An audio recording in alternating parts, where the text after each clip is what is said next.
நடிகர் விஜய் கரூர் மாவட்டத்தில் பிரச்சாரம் செய்யும்போது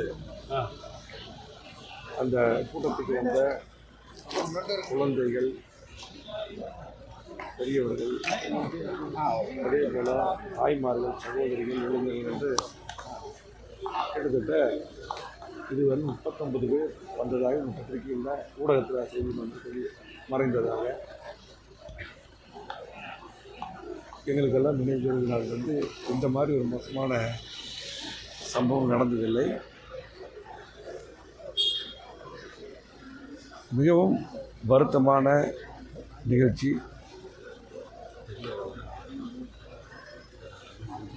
மிக துக்கத்தில் மிக மோசமான ஒரு துக்கமான நிகழ்ச்சியாக இன்றைக்கு நடந்திருக்கிறது. வார்த்தையே வரவில்லை. இந்த மாதிரி நிகழ்வு எப்பொழுதும் நடக்கக்கூடாது. அதே போல் இந்த மாதிரி பிரச்சாரத்துக்கு வரும்போது நீங்கள் பத்திரிகை நண்பர் கேட்டது போல் பிரச்சாரத்துக்கு வரக்கூடிய தலைவர்கள், இந்த சம்பந்தப்பட்ட கட்சியும் சரி, அதே போல் காவல்துறையும் சரியான முறையில் இதற்கு பாதுகாப்பும் அளித்திருக்க வேண்டும். அதே போல் இன்னும் நிறைய பேர் மருத்துவமனையில் இருக்காங்க.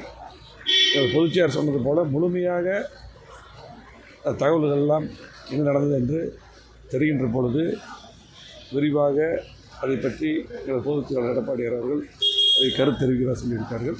இருந்தாலும் கூட மிக மோசமான ஒரு சூழ்நிலை இன்றைக்கு கரூர் இருக்கிறது. அரசாங்கமும் அதே போல் அந்த குடும்பங்களுக்கு, குறிப்பாக இன்றைக்கி மருத்துவமனையில் அனுமதி பெற்றக்கூடிய உயிருக்கு போராடி கொண்டிருக்கிறவர்கள் தனியார் மருத்துவமனையில் அட்மிட் பண்ணி உயர்தர சிகிச்சை அளிக்க வேண்டும்.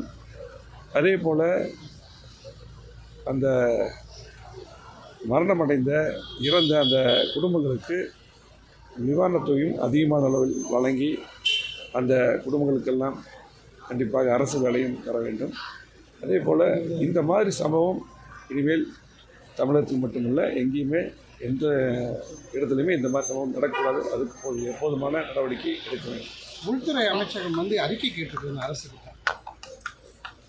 செய்திகளை உடனுக்குடன் தெரிந்து கொள்ள கீழ்கண்ட கேபிள் மற்றும் டிடிஹெச் நெட்வொர்க்குகளில் எம்நாடு செய்தி தொலைக்காட்சியை காணுங்கள்.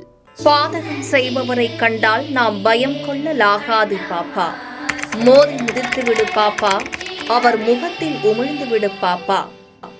அண்மை செய்திகளை உடனுக்குடன் தெரிந்து கொள்ள இணைந்திருங்கள் எம்நாடு தொலைக்காட்சியுடன்.